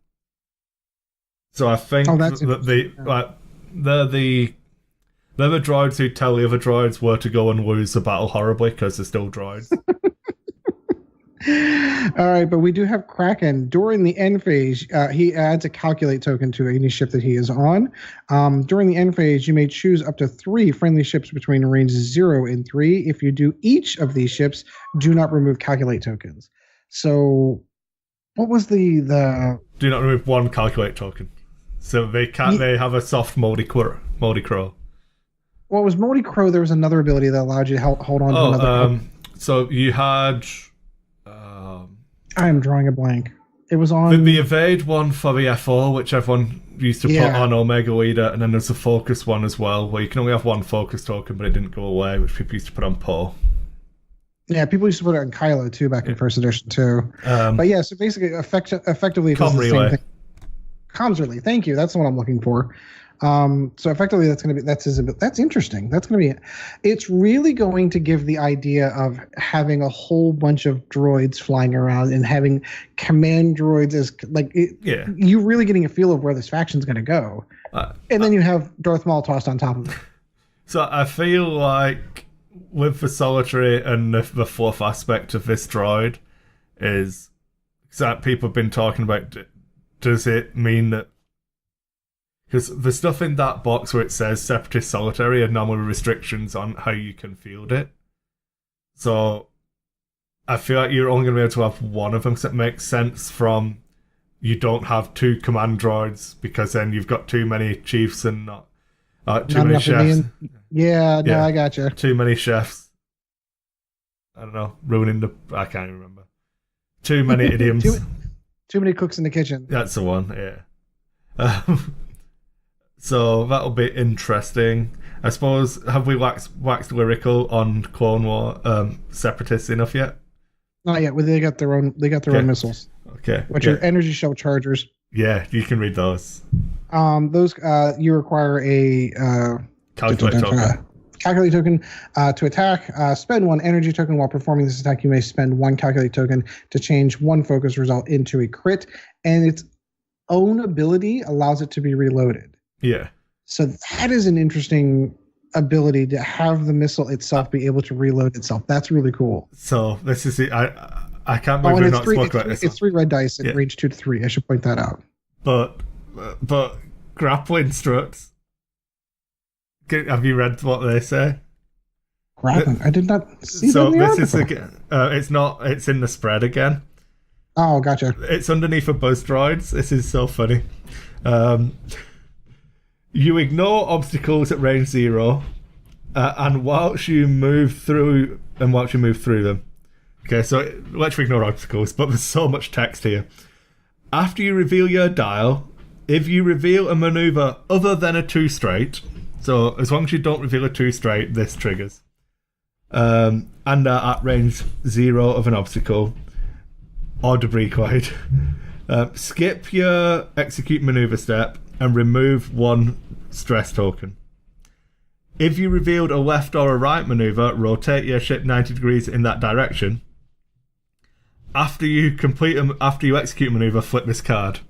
So if you fly over rock, they can go into landed mode, grab on the rock. Then the only way to get them off the rock is to do a 2 straight. If you actually stop and stay on the rock. Yeah, if you dial in any other move than a 2 straight, you skip the execute maneuver step. So the only way to get them off is to do a 2 straight again. And then you can just rotate them 90 degrees. Effectively, they would become a turret in the game. You would just literally fly them at a rock, land them on the rock, and just leave them there. So I feel like you'd have to rotate them 90. Yeah, you'd have to put them on a debris cloud to be able to fire, I think, still, because I don't know that they ignore them. You ignore... Oh, no. No, so I'm wrong. They can still shoot. It just says you ignore obstacles at range 0. So yeah, that's the very first sentence. Yeah. I'm just gonna. So you literally fly them at rocks, land them on rocks, and just leave them there and shoot at stuff. That's phenomenal. Yeah, and here's 8 in the list. Good luck. There's not enough rocks. Can we play with more rocks, please? But could you imagine a list that was designed that way, that would flew 2 of these things right into the middle of the field and just parked them on rocks, and then as things are flying by, they're just taking shots at them. I mean, you could take shots at them while they're there, but whatever else is following you, Darth Maul, is not getting shot at. And it's effectively a ship that can literally stay still on the board all the time and still shoot effectively. That's phenomenal to me. Remember, one ship has to move, or the forcing rule would come into effect. Fair argument. I'll have one vulture droid just K turning at the back. It's okay. Yep, that's it. Works for me. You brought rig cargo chutes. Awesome. Thank you so much. Oh, yeah, that's how I pack all 8. Yes. There you go. Oh, dear. So, of the two factions, don't get me wrong, we'll get into the Republic here in a second. This one seems like so much fun. I'm in. I'm totally in. The problem is I'm in on Republic as well, but I don't care anymore. I didn't need food. Evie will grow up to be, malnourished, but it's fine. Peanut butter and jelly for lunch 5 days a week is fine. It's just fine. Let's get. Yeah, there you go. Well, let's get into the cost point on it too. So, like, it's $40 US for 3 ships. So that comes out to about $13.33 per ship. So I recognize that that's kind of close to old first edition X-Wing costs, but now they're $20 a ship. Yeah. So really, you're getting a free ship. You're paying for 2 and getting a free one. Yeah. And as of right now, that's the only way you can get 2 of those ships. One. 2. Yeah. Yeah. When we get into we'll move on that. So the Old Republic version has the one of the Delta 7 Aether Spite Jedi starfighters, and 2 of the V19 Torrent starfighters. So the only way to get the V19 or General Grievous's one is in these squadron packs. Right. Yeah, they went the reverse with each one. So with the Separatist, if you want General Grievous's ship, you have to buy the big box set to get those. Yeah. But it comes with 2 Vulture droids, and the Vulture droid is also the standalone blister. For the Galactic Republic, the Jedi Starfighter is the standalone, and then if you want the 2 little accompanying ships, the only way to get them is in the large base one, and then they also have the Ark to go along with it. So each faction, I prefer it this way around, to be honest. I wouldn't want to have to buy multiples, but this is the correct way to do it. I think they've done a good job on. For Separatists, you want more Vulture droids anyway, so you don't mind buying an extra one. But this is probably I only want one of these. I can't see, with the Ark and the Jedi Starfighters, I can't, unless the V19 is stupid good, I can't see myself buying multiples of this. No, neither can I. Well, considering they name drop something that I know we just had this conversation a while ago. Someone who I always wanted to see part of X-Wing. Obi-Wan Kenobi. Obi-Wan Kenobi's paint job is going to be the one that's in the squadron pack, meaning Obi-Wan Kenobi's going to be a pilot you can actually fly in X-Wing. You can just about make him out, I'm sure. I can't read what his ability is, but he is the Initiative 5 pilot in the top left, I believe. Yep. Yeah. Oh, I'm just drooling over. The mic's probably not even picking me up anymore. It's going to be one of those episodes, but I don't care. I hear you. Yeah, and then the single pack, they got Anakin in the single. Yeah, that's Anakin's paint scheme, isn't it? The yellow one. Yeah. Yes. So they didn't officially say that, Chad, but you're right. That is Anakin's paint scheme. Yeah. I can read. Well, the close-up picture where they've got the actual model in front of the artwork, you can see it says Anakin Skywalker on the Initiative 6. Oh, does it? Okay, I totally missed that. Go above where it's got the layout. Yeah. You're right. I can read. So this is one where I'm going to laugh at the internet for a second, because people have been talking about the purple action on it as well, because these Jedi Starfighters got a purple evade. And it's like, oh, well, when you do a red action, you get a stress. So when you do a purple, you must gain a force. I'm like, come on, guys. No. There's no way that you're going to, I'm going to supernatural, then evade, and then I get to, gain my force charge back. No, I think we can all anticipate that means that you need to spend the force token to be able to perform that action. Yeah. Which, if that is the case, it's never going to get used, because a purple evade is just not good when you're spending a soft mod to do it. But for our math moment with Chris, don't do it. It's not worth it. No, you're better off. Unless there's some way of if you've got a force, it doesn't count as an action, so you can do that and focus. In which case, I'll jump on board with that. That's okay. But what we don't know though is the only pilot that we see is clearly a force user. We don't know if there are generics that are like. I recognize this is the Jedi Starfighter. There is the generic does say Jedi Knight. Oh. Yeah, the Initiative 3 on the single pack. Well, I'm curious if they did something like they did with the Inquisitor, though, like where you had the generic Force user ones and then you had the generic non-Force user ones. If that were to be white as instead of purple in that. Well, I think canonically the only Jedi's flew these. The clones had the other ships. No, you are right in that. But I'm just trying to throw ideas out there. I'm just shooting them down. It's okay. It's what I do best. Okay. That's why most people know it as the Jedi Starfighter and not just the Starfighter. What do you think of? I can't. Is it the calibrated laser targeting being a configuration and a mod? That is interesting. So while you perform a primary attack, if a defender is in your bullseye arc, you may add one focus result. If only I had some way of always having a soft mod to change a focus to a hit. If only I was a Jedi. Oh, wait. Everyone is in this one. It's almost like there's a reason why you can't take the Delta 7B with it. I don't think it's actually spoiled in the article other than in the spread. But it is. It's not. Yeah, no. Yeah. You get plus 1 attack, -1 agility, plus 2 shields. So you become an X-Wing effectively. With that dial. Yeah. That's ridiculous. Yeah. Oh yeah, the dial. Oh yeah. So it doesn't have any blue hard turns. But it does not. The 1 hards are white, the 1 banks are blue, there's no 1 straight. It's got 2 sloops. It looks like a swoop, not a talon roll.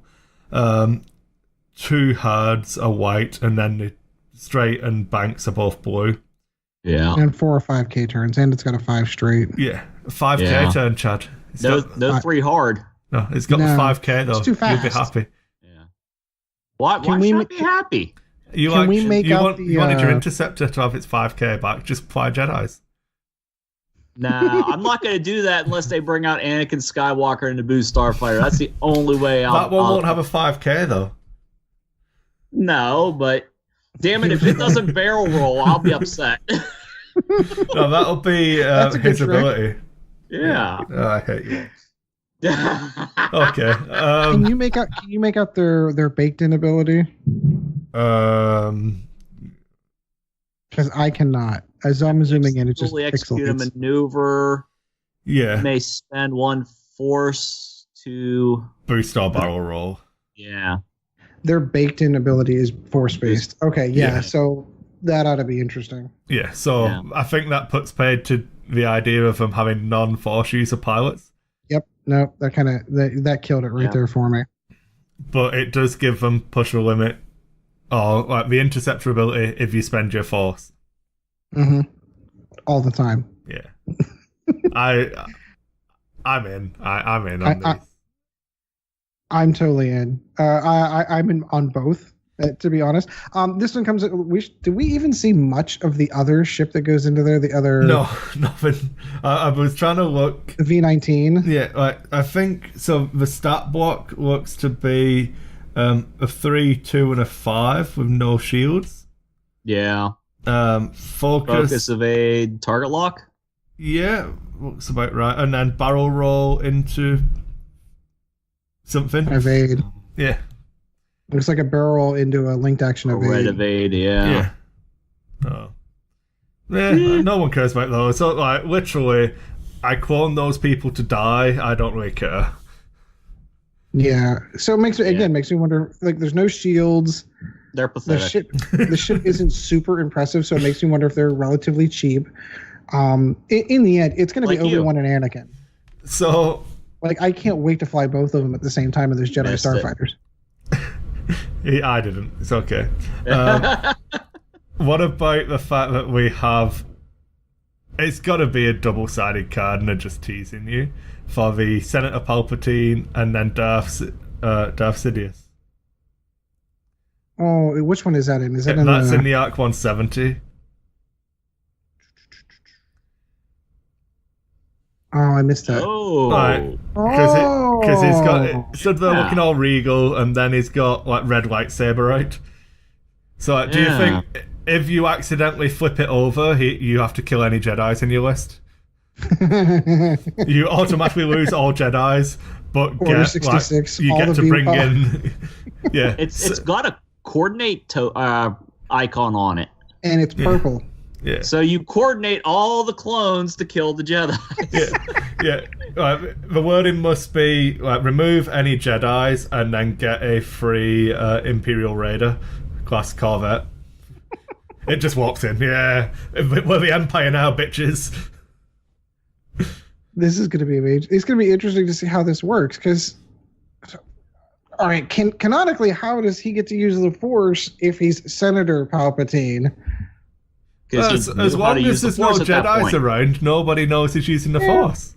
Yeah, that's it. So you just have to sacrifice all of your Jedi in the list. I mean, I can't see anyone playing Old Republic for the Jedis, so there probably won't be that many in there anyway. I'm sure they're not going to be. They're not even going to be that good. So. Yeah. No, it looks pretty cool. I'm looking forward to seeing what he does properly. Yeah, me too. Then we have dial covers. Yeah. In fact, no. Before we go on to dial covers, well, I think it's in. Do we need to cover dial covers beyond that? Yep, they have them. Well, no, just the I like actual the look of the Separatists. I really like the cardboard Old Republic dial. Just a normal one. It's in the squadron spread. That's some nice layout work. It sounds like the saddest thing to be talking about, but I remember scrolling through it thinking that's a really cool dial. The Separatist one you said? The Old Republic one. Oh, okay. I was gonna say because the Separatist one looks kind of cool too. But let me get into the Separatist one's got the nice colors. That is sharp. That's a good point. Look at that. Yeah, it's just cool. It's really cool. That is cool. I don't know why it really jumped out at me. So good job, whoever's job that was. Yeah, good job for you. That was really cool. Yeah. So I think we're sold on this one. I'm super excited. I think the part that really beyond anything else that's going to blow me away is that by February we're going to go from a game that had 3 factions to a game that has 7. And by February you'll have played 3 games total. Yeah. One game per faction. What's that? 1 game per faction. It's okay. Well, yeah. So, no, I'm going to fix between it. now and February he'll play 3 games. So the ARC 170 spread has those weird red tokens as well. I'm just trying to go through see if there's anything else we missed. It also has calculate tokens. The ARC? Yeah. Yeah. Obviously, it almost looks like a red arrow kind of looking thing. Well, it looks like a red evade symbol, kind of, to me. But, yeah. Maybe it's a droid version. I don't. They don't have nothing there. It looks like an arrow almost. Like it's not a slam token, but that's what I was wondering at first. But then I looked at the cards and I don't see slam as a option. So I was trying to look at the upgrades to see if any of them say they give you a slam, but there's a weird token thing on the Sith Infiltrator as well, which looks like some kind of device, but I don't know. I was trying to remember, did they ever use any of, when they did like the stupid scenarios and mission packs? I don't know that they ever show that stuff in the spread. It's normally sometimes they did. Okay. Sometimes they did. So that is a good question. It's like I saw that too, and I was like, oh, that's going to be the scenario one. Yeah, that was my assumption. We looked at buzz droids, and I can't think of anything else. We've chatted about Z95 already. Whoa! There is something I just noticed we missed. Yeah. Count Dooku. The fact that he exists, or is his rules on there? If you look at the Sith Infantry and the crew, you clearly see Count Dooku, and you see that adds +1 Force token. Ooh. Yeah, I can't make out his ability there. It's half. Oh no, I'm not even close to getting his ability out. But Dooku is definitely in there. Yeah. Do you know what this is? We might see Yoda as a crew card. Finally. So the Guardians of the Republic pack if you look next to the dial cover, it looks like there's some kind of small debris where one end looks like it would fit between the nubs. Yeah. Yeah, I saw that too. So is that kind of like what Obi-Wan in Episode 2 when he was running from Jango Fett, where he ejected a bunch of garbage to make him think he blew him up? Oh, yeah. Instead So of a kind of like garbage a chute, it's a smaller, garbage chute. a smaller version of a small based garbage chute. Right. It's a rig cargo chute, but tinier. Something else for my vulture droids to park on. Yeah. I can't wait for that. That's going to be amazing. I mean, like competitively, effectively, I bet you it's awful, but the idea of it is so much fun. Oh, everybody's going to try it a couple times. Well, everyone's going to figure it out. There's going to be someone that cracks the code of like, if I do this and this, then I can fire missiles from this damn thing while it's sitting on a rock. That's going to be awesome. Right. I mean, the only downfall is going to be is you're going to be a sitting duck. Everybody's going to know exactly where you are, so they can turn their turreted ships to keep you in arc. And yeah, that's a good argument too. Okay, so I'm going to go out on a limb here, and I'm going to talk you through my logic of the Z95 AF4 Headhunter expansion pack and why there's going to be more stuff in this pack. One, it costs $20 for stuff I already own. So I know FFG hates me and my wallet, but I don't think they hate me that much. But calculate token in that spread. Yeah. Tell me why that spread would have a calculate token, because I can't see it. Yeah, because there's nothing in there that we'll give it. There is also no Initiative 5 or 6 pilot for them. So give me Guri in a Z95. Ooh. That would, one, give you a calculate token and an Initiative 5 pilot. So, I don't know. And something that's not in the conversion kit. Yeah. I can't... Oh, wow. Chris, I just did a time check. We're almost at 11 o'clock my time. You need to get rocking and rolling. Yeah, that's why I'm just blasting through these last ones. I can't see anything in the TIE Striker except that it gives you the Cononet, because obviously people threw away all of the cardboard and then went, oh, my bombs. I didn't. No, I didn't. I didn't either. Mine. You almost did. Yeah. I almost did. And again, I guess I'm better off for that one because I still have all my bomb tokens. I have everything. Yeah. But yeah, I suppose any final thoughts before we close that bit out then? No, totally on board with this. Both factions. I love little the idea. Anakin Skywalker. Naboo Starfighter is coming. Okay, so you close and then I'm it, going to win Worlds, and I'm going to make an upgrade card called This is Pod Racing. As long as it's not Are You an Angel, I'll let it pass. All right, so that is going to do it for the main topic. Obviously, we were super excited. There was a lot more here to digest, and I know that Chris is like, "Oh, this is going to be really quick." I'm like, "I don't think so." 47 minutes for us is really quick. Oh, that's true. All right, for us it is. So I know Chris needs to get to go, so we're going to try to blow through some questions here at the end. We'll still do a second segment, so we'll keep the format.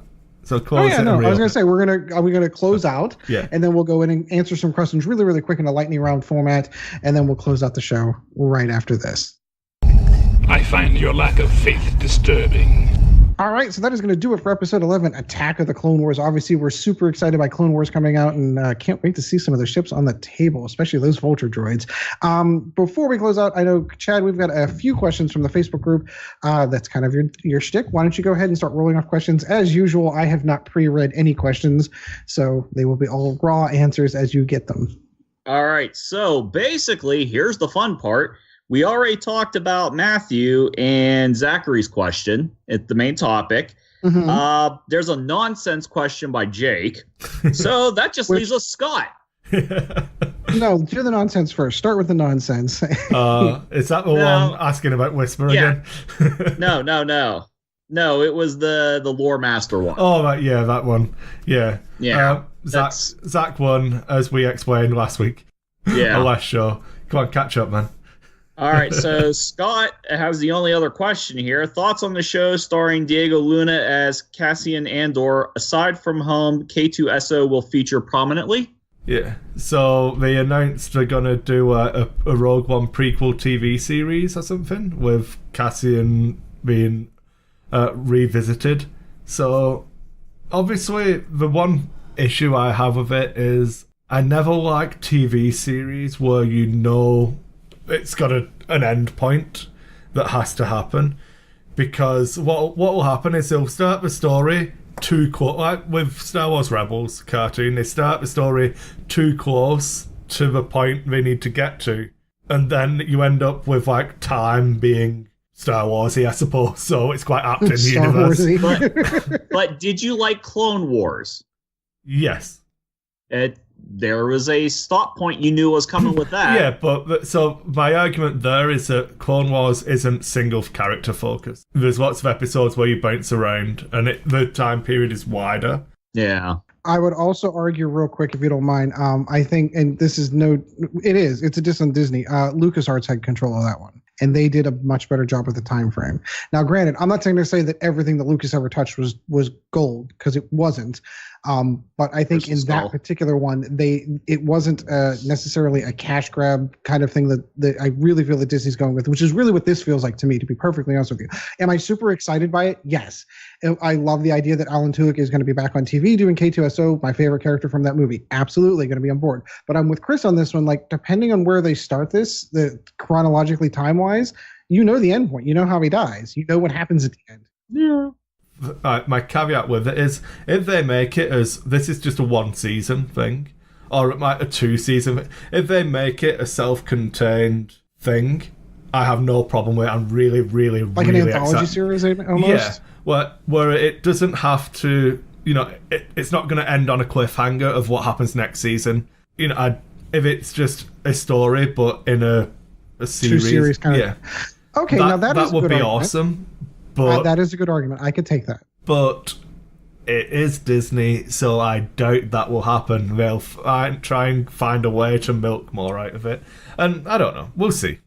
Well, because we know that there's another live-action TV series. Because this one kind of came completely out of the blue. Yeah. So we now have not 1 but 2 live-action Star Wars series that are going to be on the Disney streaming service, I'm sure. The Mandalorian was set after Jedi, isn't it? Yes. So obviously this one has to be set before A New Hope. So yeah, I'm really excited, Scott. And then we've got Resistance that's going on before Last Jedi. So really, we're going to have... So they've not given me a new episode of Resistance for like 2 weeks now. I've been stuck at 4 episodes still thinking it's garbage. So I'm waiting for it to like get into some form of story. They probably canceled it. Best not. I paid for a season pass, damn it. Yeah, damn it. So yeah, so I don't know. I mean, personally myself, I love the idea of a streaming service making all my Star Wars in the same place. I'm not gonna lie. We pulled the plug on cable a long time ago, so I haven't even actually seen an episode of Resistance yet. I'm looking forward to when that series comes out and be able to catch up on all of it. If they went with the way that Chris is talking about and they did an anthology, they did 2 seasons of Cassian Andor, and then maybe they did Saul's Renegades, and they did give us some of the stories of what they were doing while that was kind of going on. That would be kind of cool. I could kind of get behind that. That would be a lot of fun. It's just, I don't know how there's not a lot of content there to the character's endpoint. So there's not, it's one of the things, and I've said this for a long time, it's one of the problems I've always had with prequels to movies. Like, oh, this is a great movie, we're going to do a prequel to it. You know how it ends. So any of the level of anticipation, excitement, any concern, what's going to happen with this character, you already know the end of it. For me, it's not so much the prequel aspect of it. It's more that it's a series of a prequel aspect. It's like Rogue One, we knew it was going to end, but the telling of the story was strong enough. It's more that the nature of, big budget series is if it makes money, they'll want another series. And that's when it's been written to end like 6 months before Rogue One starts, and then they want 2 more seasons. Well, damn. Cassian's dead. How do you do that? So, I don't know. It'll be interesting. I would like it to be just its own thing. Like I said, 12 episodes, 10 episodes done, never to be revisited. And it's like just a limited series. Yeah. Well, like if they even went so far as, and I don't know if anyone, American Horror Story is a fantastic one of my favorite shows. How each season tells a different story. So if the first season was Cassian Andor stories, and then the next season they went into, I don't know, other characters from other timelines. It's almost like instead of making movies called A Star Wars Story, you could have done a series of Star Wars stories. And why don't I get the big Kathleen Kennedy books? Yeah, exactly. Where are my millions? Do a season or two where they explain how, when you see Jyn, she's a little girl, and then it's like her being arrested. Do a season or two. What happened throughout that time when she was working with Saw and all that other stuff? Yeah, no, there's loads of scope for what you can do. So. You could even do an entire season of post Battle of Jakku. What happened with the Empire after? Where did Snoke come from? Like you could answer all of those questions in these little 10-episode chunks in an anthology like that. Right. Disney, if you're listening, we'll take a small, minor, fee for giving you such a fantastic idea. Yeah. So we're really short on time. Chris has a tournament that a pre-release he needs to get to. So I'm going to say goodbye. Always good to talk to you, my friend Chad. It's a pleasure. I'll see you soon. Hopefully Tuesday. Hopefully Tuesday. Hopefully. I want to say thanks to all the fans. Remind everybody we got the Lack of Focus Facebook page. You can reach us if you want to email us, lackoffocuspodcast@gmail.com. If you're watching the video, you already know about our YouTube. Share, like, subscribe, all that fun stuff. Audio formats, we're all over the place. And if you want to kind of help out Chris here with some of the costs and everything, production and all that kind of stuff, hit us up, patreon.com/lackofocus. It's greatly appreciated. And, we got some cool stuff coming. And, if you're a Patreon, you get the cool stuff. Me and Ed talking about Keyforge. You explaining to me the game. Chris, always good to talk to you, my friend. Oh, it's been good again. We're still making a habit of these early morning Saturday ones, curse you all. No, it was good fun. Thanks again for everyone who's been listening. Cheers to all of the patrons. I do really appreciate that help covering those costs. If you are a patron and have seen weird stuff, they're having problems at the moment. So like loads of payments were declined and stuff this month from just Patreon in general. That it's getting flagged as fraud. So make sure you have a look into it. Obviously, if you've cancelled your Patreon, we appreciate all the help you've given us. But if you haven't and you haven't been charged, have a look and see what's going on. Not just for us, for anything you support on Patreon, because some people might need that money more than we do as well. So it's always worth having a look. I didn't even think about it. I usually get my little receipt. I didn't even think about it. No, there's been problems with something changed in the banking system and the way Patreon process it. So there's been charges being declined and stuff, and it's a bit weird. I read the email they sent me saying it might happen, and then just ignored it. So whatever. Whatever. It happened. I will keep the lights on somehow. I'll just have to work extra shifts. It's fine. Excellent. Yeah, that's it. I've got nothing. Thanks everyone. I really appreciate it, and cool. All right. So again, thank you guys for joining us. Again, if you are watching this on YouTube, like, subscribe, drop a comment down in there. And not only does it help the analytics, but it also gives you a quick, easy interaction with the staff, and we answer your questions, no matter how ridiculous they might be. So as always, guys, it was always fun, and we will catch you next episode. Until then, fly casual.